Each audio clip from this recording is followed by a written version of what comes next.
Newton's universal law of gravitation. All the above consideration, including Kepler's law, led Newton to formulate his theory of universal gravity. According to this theory, note down this: every object in the universe attracts every other object with a definite force.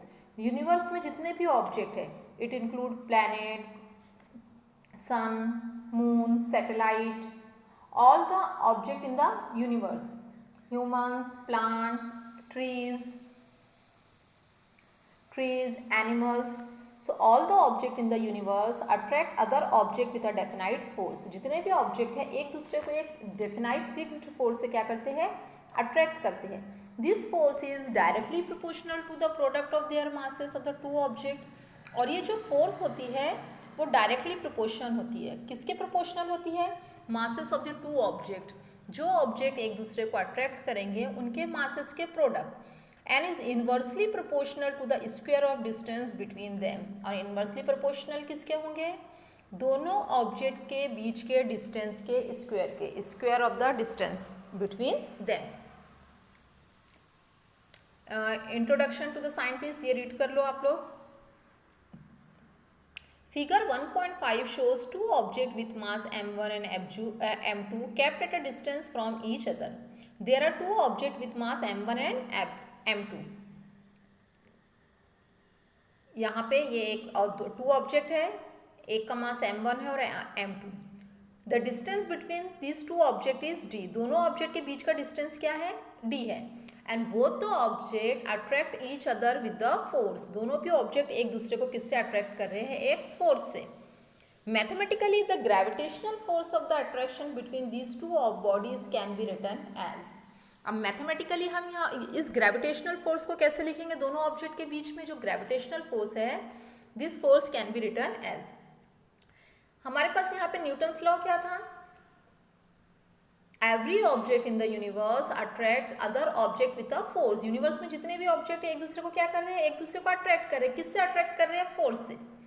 This force is directly proportional to the product of their masses. ये दो object है, इन दोनों object का मास क्या है? m1 और m2. So this force is directly proportional to the product of their masses, means m1 m2. Second क्या है? This force is inversely proportional to. This force is inversely proportional to. Inverse में क्या लिखते हैं हम? 1 upon. Inversely proportional to the square of distance between them. दोनों object है, दोनों ऑब्जेक्ट के बीच का डिस्टेंस क्या है? d है, तो इसका square.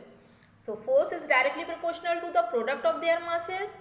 Force is inversely proportional to the square of distance. अब इसको हम कंबाइंड फॉर्म में कैसे लिखेंगे? F, दोनों में F कॉमन है, दोनों में प्रोपोर्शन भी कॉमन है. F proportional to m1 m2 upon d square. क्या बन गया? F is equal to m1 m2 upon d square. This the mathematical form of universal law of gravitation और न्यूटन्स लॉ ऑफ ग्रेविटेशन. इसे चाहे universal law of gravitation भी बोला जाता है और Newton's law of gravitation. So ये आ गया हमारे पास F proportion to m1 m2 upon D square. अब यहाँ पे हमें प्रोपोर्शन का साइन हटाना है, और प्रोपोर्शन का साइन हटाने के लिए हम यहाँ पर क्या ऐड करते हैं? कांस्टेंट. सो यहाँ पे हम कौन सा कांस्टेंट यूज कर रहे हैं? g. g is the constant of gravitation. इसे क्या बोला जाता है? ग्रेविटेशनल कांस्टेंट और यूनिवर्सल ग्रेविटेशनल कांस्टेंट.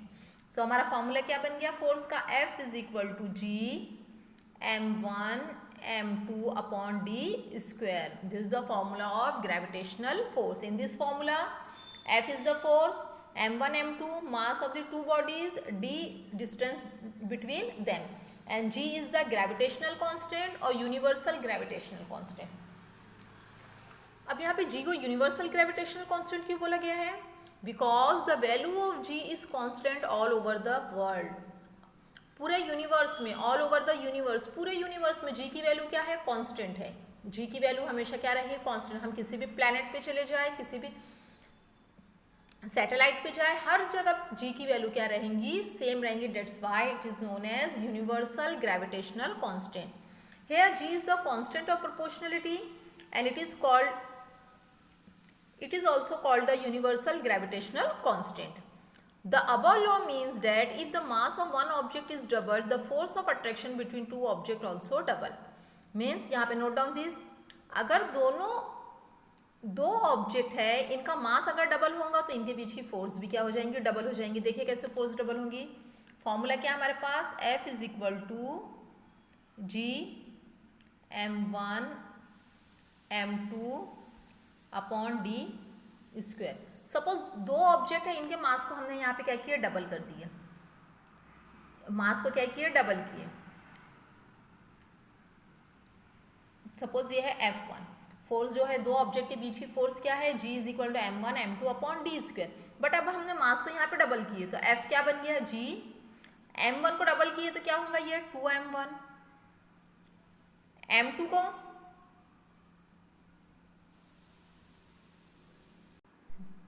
जो फर्स्ट ऑब्जेक्ट है उसका मास क्या कर दिया हमने, 2m1। सेकेंड ऑब्जेक्ट का मास एट इज रखे m2 अपॉन डी स्क्वायर। यहाँ पे क्या गिवन है, double law means that if the mass of one object is double, किसी भी एक ऑब्जेक्ट का मास अगर हम डबल करेंगे तो ये F इज इक्वल टू 2 को हमने सामने ले लिए, G m1 m2 upon D square. G m1 m2 upon D square किसकी वैल्यू है, F1 की वैल्यू है। तो क्या बन गया ये, F is equal to 2F1। देखिए फोर्स यहाँ पे डबल हो गई, 2F1 हो गई। इट मीन्स इस फॉर्मूले में अगर हम एक ऑब्जेक्ट का मास डबल करेंगे तो फोर्स भी क्या हो जाएंगी, डबल हो जाएंगी। और अगर दोनों ऑब्जेक्ट का मास डबल करेंगे तो फोर्स कितने टाइम इंक्रीज होंगी, 4 times. Next line, also if the distance is double the force decreases bye the factor 4। अब अगर हम डिस्टेंस डबल करेंगे, डिस्टेंस को अगर इंक्रीज करेंगे तो फोर्स अब यहाँ पे इंक्रीज नहीं होगी, फोर्स क्या होंगी, डिक्रीज होंगी। और हमेशा हमें ये याद रखना है,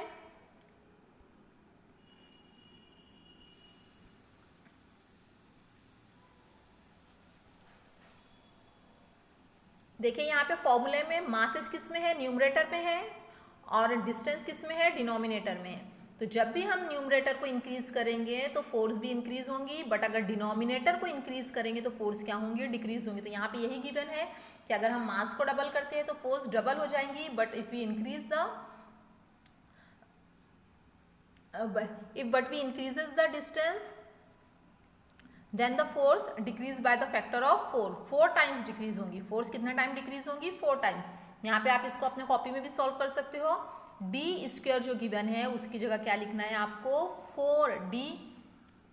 4d स्क्वायर। डबल कर रहे हैं, डबल करने के लिए 2 से मल्टीप्लाई करेंगे, और डी स्क्वायर मीन्स क्या हो जाएगा वो, 4d।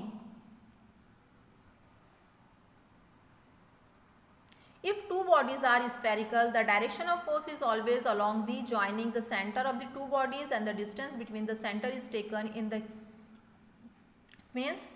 अब यहाँ पे देखिए जो गिवन है, हमें ये जो दोनों भी ऑब्जेक्ट गिवन है, मास m1 और m2, दोनों भी ऑब्जेक्ट किस शेप में है, सर्कुलर फॉर्म में है, स्फेरिकल फॉर्म में है।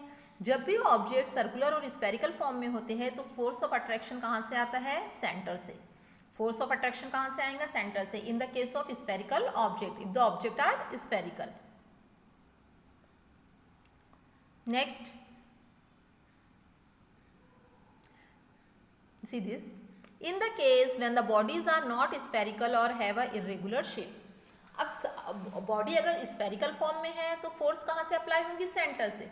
बट अगर बॉडीज स्फेरिकल शेप में ना हो, कोई भी शेप हो सकता है, सपोज ये 4 साइडेड हो सकता है, ये इस साइड स्फेरिकल, किस इर्रेगुलर शेप, कोई भी शेप हो सकता है, बट स्फेरिकल ना हो, नहीं होगा, तो उस कंडीशन में फोर्स कहाँ से अप्लाई होगी,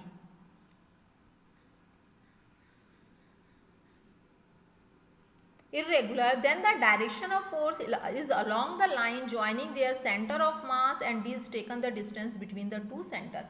सो अगर बॉडीज स्फेरिकल ना हो, कोई भी इर्रेगुलर शेप में हो, सपोज इस टाइप से कुछ इर्रेगुलर शेप में बनी हुई हो ऑब्जेक्ट, तो इस कंडीशन में यहाँ पे हम एक पॉइंट को क्या कंसिडर करेंगे, सेंटर।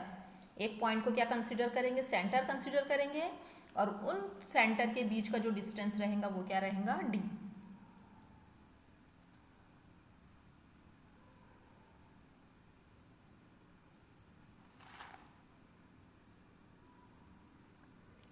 मीन्स यहाँ पे ये जो बॉडीज इरेगुलर शेप में है तो किसी भी एक पॉइंट को क्या कंसिडर किया जाएगा, सेंटर ऑफ मास, मीन्स उस पॉइंट पे उस बॉडी का क्या है, सेंटर ऑफ मास है। Next, from the equation 2 it can be seen that the value of g is the gravitational force acting along two unit masses kept at a unit distance away from each other. Thus, in SI unit, the value of g is equal to the gravitational force between two masses 1 gram kept 1 meter apart.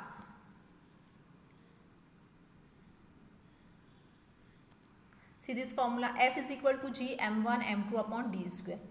If the masses of both the object have unit masses, अगर यहाँ पे हमारे पास ये दो object है, इनका मास क्या है, यूनिट मास है। यूनिट मास मीन्स क्या हो गया, 1, इट में भी 1 ग्राम 1 किलोग्राम, तो यूनिट मास हो गया। तो F is equal to G, m1 की वैल्यू भी 1, m2 की वैल्यू भी 1, क्योंकि मासेस क्या है, यूनिट मास है, अपॉन, और इनके बीच का जो डिस्टेंस है वो भी यूनिट डिस्टेंस है। यूनिट डिस्टेंस मीन्स चाहे वो 1 मीटर हो सकता है, 1 सेंटीमीटर या फिर 1 किलोमीटर।